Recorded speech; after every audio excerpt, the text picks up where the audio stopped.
నమస్తే, welcome to our channel. నేను మీ సిరి. TDP అధ్యక్షుడు చంద్రబాబు నాయుడు గారు అభ్యర్థులకి ఇంకా అందులో ఉన్న అందరికీ హార్డ్కోర్ ట్రైనింగ్ ఇవ్వబోతున్నారు. అయితే ఈ ట్రైనింగ్ అనేది ముందులాగా ఉండబోతుందా, లేకపోతే ఈసారి ఏమైనా వినూత్నంగా ఉండబోతుందా, అంటే దీని రిజల్ట్ ఎలా ఉండబోతుంది? సో దీనికి సంబంధించి మనకి ఇంకా వివరించడానికి మనతో పాటు ఉన్నారు ప్రముఖ senior journalist, political analyst CS Rao గారు. నమస్కారం సార్. నమస్తే సార్, ఇప్పుడు మనం వింటున్నాం రేపు మార్చ్ 23న టీడీపీ శ్రేణులకి అందరికీ ఒక ట్రైనింగ్ ఉండబోతుంది, భారీ ట్రైనింగ్ ఉండబోతుంది అని చెప్పేసి మనకు వార్తలు వస్తున్నాయి. అంటే ప్రతిసారి జరుగుతుంది, కానీ ఈసారి ఏమన్నా వినూత్నంగా జరిగే అవకాశాలు ఉన్నాయి అంటే పోటీని తట్టుకునేలాగా ఇంకేమన్నా చేసే అవకాశాలు ఉన్నాయంటారు? సో ఒకటి ఏంటంటే ట్రైనింగ్ అనేది ఎందుకు ఇస్తారు? మారినటువంటి పరిస్థితులకు అనుగుణంగా క్యాడర్ని తయారు చేయడానికి, లీడర్లను తయారు చేయడానికి, లేదా వ్యూహాలను మార్చుకోవడానికి పెడుతుంటారు. వర్క్షాప్లు అనేటువంటి పేరు. ఆ వర్క్షాపులకి అందరూ లీడర్స్ వస్తుంటారు, క్యాడర్ వస్తూ ఉంటారు. అలాగే కోఆర్డినేటర్స్, జిల్లాకు సంబంధించినటువంటి ఇన్ఛార్జీలు వీళ్ళందరూ కూడా వస్తూ ఉంటారు. సో ఈసారి జరిగేటువంటి వర్క్షాప్ అనేది డెఫినెట్గా ఇంపార్టెంట్. ఎందుకంటే ఎన్నికల ముందు పెడుతున్నటువంటి వర్క్షాప్ ఇది. మళ్ళీ ఎన్నికలు అయిపోయేంత వరకు కూడా పెట్టడానికి కూడా అవకాశం లేదు. కాబట్టి మళ్ళీ రిజల్ట్ వచ్చేంత వరకు ఏ విధంగా ఉండాలి, Telugu Desam party cadre, Telugu Desam party లీడర్లు, పోటీలో ఉన్నటువంటి వాళ్ళు, సంస్థాగతంగా కీలకమైనటువంటి పదవుల్లో ఉన్నటువంటి వాళ్ళు, తర్వాత కోఆర్డినేటర్లు, ఇన్ఛార్జీలు ఏ విధంగా ఉండాలి అనే దాని మీద చాలా క్లియర్ కట్గా వర్క్షాపు ఉదయం నుంచి సాయంత్రం వరకు జరుగుతుంది. అఫీషియల్గా అయితే మార్నింగ్ 9 నుంచి ఈవినింగ్ 6 అన్నారు. నాకు తెలిసినంత వరకు మార్నింగ్ 9 నుంచి నైట్ మళ్ళీ 9-10 అయినా ఆశ్చర్యపోవసలు. గతంలో కూడా అలానే జరిగినాయి. సో కాబట్టి ఇప్పుడు మొత్తం రాష్ట్ర వ్యాప్తంగా ఉండేటువంటి లీడర్స్ ఎవరైతే పోటీలో ఉన్నారో వాళ్ళు, ప్లస్ క్యాడర్ ఎవరైతే సంస్థాగతంగా కీలకంగా ఉన్నారో వాళ్ళు బూత్ స్థాయిలో, అంటే పోలింగ్ బూత్ స్థాయిలో ఒక పెద్ద సైన్యాన్ని క్రియేట్ చేయడానికి, ఒక పెద్ద సైన్యాన్ని ట్రైనింగ్ ఇవ్వడానికి ఏ విధంగా అయితే చేస్తారో అలాగే ఇప్పుడు యుద్ధానికి పోయేటప్పుడు సైన్యానికి తయారు చేసి వ్యూహాలు రచించడం అలాంటివి ఉంటాయి కదా, అస్త్రశస్త్రాలను ఇస్తూ ఉంటారు.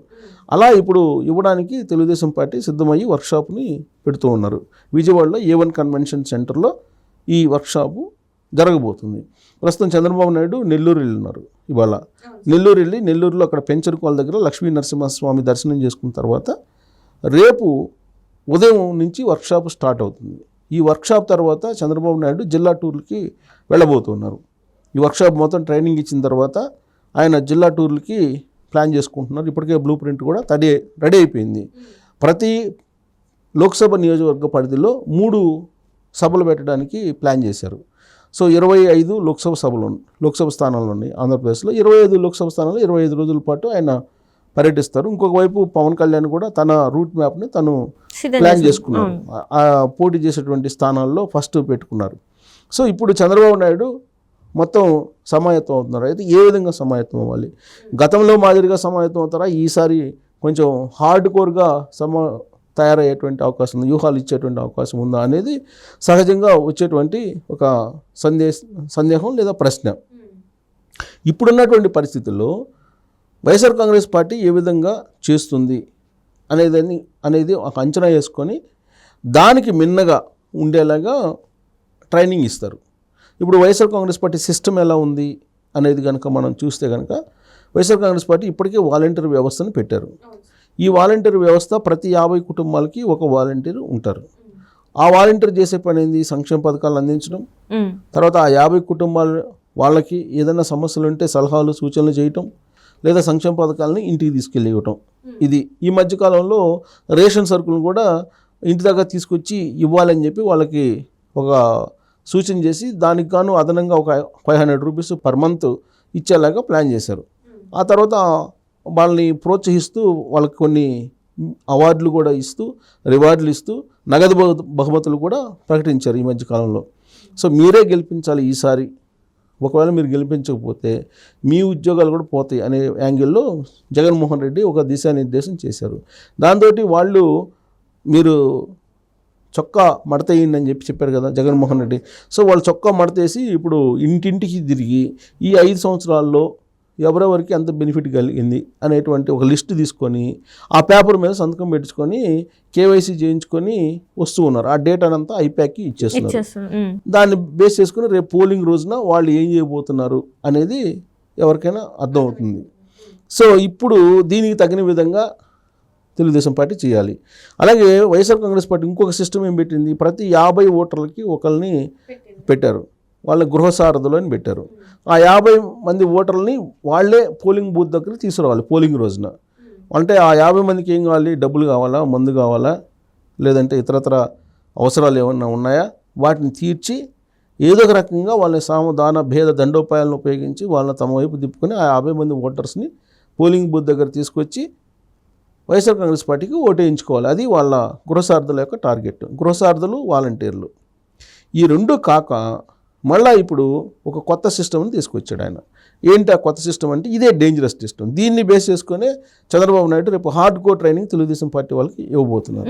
ఏంటి ఆ మూడోది ఏంటంటే, ఇప్పటి వరకు అఫీషియల్గా అనౌన్స్ చేయనటువంటి వ్యవహారం, ప్రతి పోలింగ్ బూత్కి 10 నుంచి 15 మంది ఎవరైతే కొంచెం అల్లరి చిల్లరగా తిరుగుతుంటారో, లేదంటే ఎవరైతే కొద్దిగా మన పల్లెటూరు భాషలో చెప్పాలంటే గాలి తిరుగులు తిరుగుతున్నారో, అలాంటి వాళ్ళని ఐడెంటిఫై చేసి ప్రతి పోలింగ్ కేంద్రానికి, ప్రతి బూత్కి ఒక 10 మందిని తయారు చేసి రేపు ఎన్నికల నాటికి ఏదైనా సరే తాడో పేడో తెలుసుకునేలాగా వీళ్ళని ఒక ఉగ్రవాదుల్లాగా లేక ఒక టెర్రరిస్టులాగా, పొలిటికల్ టెర్రరిస్టులని తయారు చేసి పెట్టారు అనేది ఇన్ఫర్మేషన్.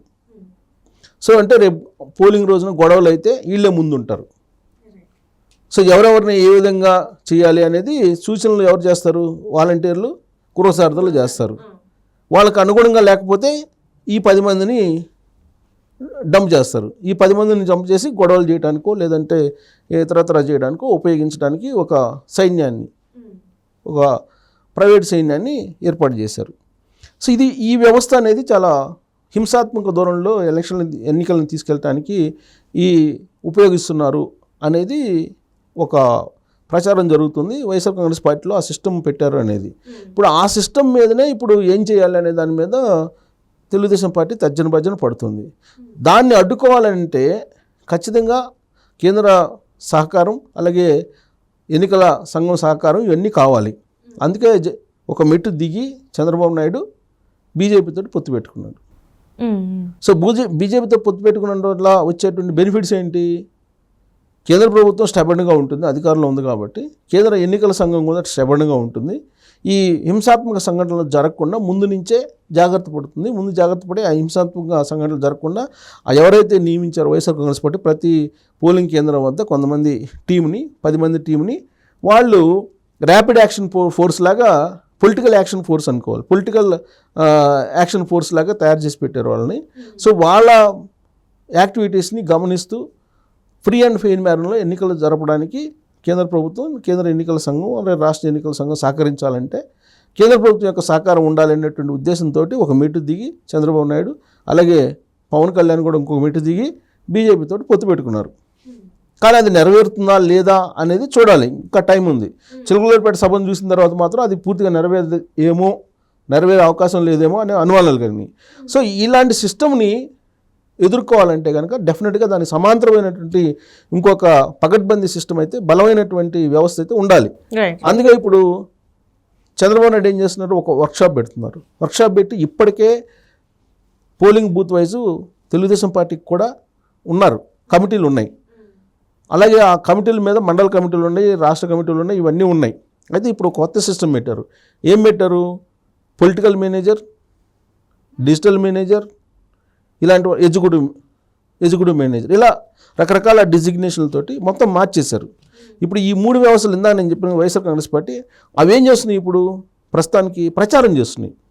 ఎక్కువగా లేనిదాన్ని కూడా ఉన్నట్టు, జగన్మోహన్ రెడ్డి చేయకుండానే చేసినట్టు ఇలా చేస్తున్నారు. ఆయన ఇచ్చినటువంటి హామీలను పక్కన పెట్టి నవరత్నాలను చూపిస్తూ ఇవన్నీ ప్రచారం చేస్తున్నారు. జగన్మోహన్ రెడ్డి మాట తప్పని, మడమ తిప్పనటువంటి నేత, విశ్వసనీయ రాజకీయాలు చేసిన నేత, ఇలాంటివన్నీ చెప్తూ ప్రచారం చేస్తున్నారు రకరకాల రూపంలో.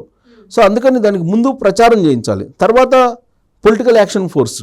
సో అందుకని ప్రచారం ఎలా చేయాలనే దాని మీద ఇప్పుడు ఇంతకుముందు ఉన్న డెసిగ్నేషన్ బదులు ఇప్పుడు పొలిటికల్ మేనేజరు, డిజిటల్ మేనేజరు, అలాగే పొలిటికల్ ఎగ్జిక్యూటివ్స్, ఇలా రకరకాల డెసిగ్నేషన్లు ఇచ్చి ఇప్పుడు తెలుగుదేశం పార్టీ లేదంటే కూటమికి సంబంధించిన మేనిఫెస్టోని ఏ విధంగా మార్కెట్ చేయాలి, పబ్లిక్లోకి తీసుకెళ్ళాలి, పబ్లిక్ని అట్రాక్ట్ చేయాలి అనే దాని మీద ఒక హార్డ్ కోర్ ట్రైనింగ్ ఇవ్వబోతున్నారు. దాంతోపాటు ఇప్పుడు ఏదైతే పొలిటికల్ యాక్షన్ ఫోర్స్ అన్నాను కదా వైసీపీ, ప్రతి బూత్కి 10 మంది. సో అలాంటి వాళ్ళని ఐడెంటిఫై చేసి తెలుగుదేశం పార్టీ వాళ్ళు కూడా పెట్టడానికి హార్డ్ కోర్ ట్రైనింగ్ అక్కడ ఎంపిక జరుగుతుంది అనేది ఒకటి. అట్లీస్ట్ వాళ్ళు ఏదన్నా గొడవలు పెట్టడానికి వస్తే దాన్ని అడ్డుకునేటువంటి ప్రయత్నాన్ని ఎట్లయినా చేయాలి అనే యాంగిల్లో ఒక సమాంతరమైనటువంటి ఫోర్స్ని సమాంతర వ్యవస్థని తయారు చేయడానికి వర్క్షాప్ని బేస్ చేసుకుని గైడెన్స్ ఇచ్చేటువంటి అవకాశం ఉందని చెప్పి తెలుస్తుంది. అది మోటో, ఈ వర్క్షాప్ యొక్క మొత్తం టోటల్ ఆ మోటో అది. ఇంతకుముందు చాలామంది ఇప్పుడు actual Telugu Desam party political factory అంటుంటారు. అంటే తెలుగుదేశం పార్టీ ఇచ్చే ట్రైనింగ్స్ తోటి చాలామంది పొలిటీషియన్స్ తయారయ్యారని. ఈవెన్ రేవంత్ రెడ్డి కూడా ఆ ఫ్యాక్టరీ నుంచి వచ్చినాడు.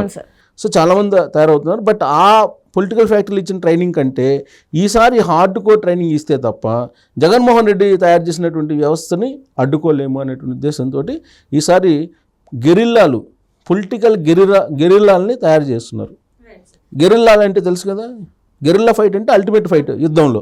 సో పొలిటికల్ గెరిల్లాలను తయారు చేసి జగన్మోహన్ రెడ్డి తయారు చేసినటువంటి పొలిటికల్ యాక్షన్ ఫోర్స్ లాంటి దాని మీద ప్రయోగించేదానికి వర్క్షాపు ఒక దిశానిర్దేశం అయితే ఇవ్వబోతుందని చెప్పి మనం విశ్లేషణ చేసుకోవచ్చు. Right. Thank you so much. Thank you.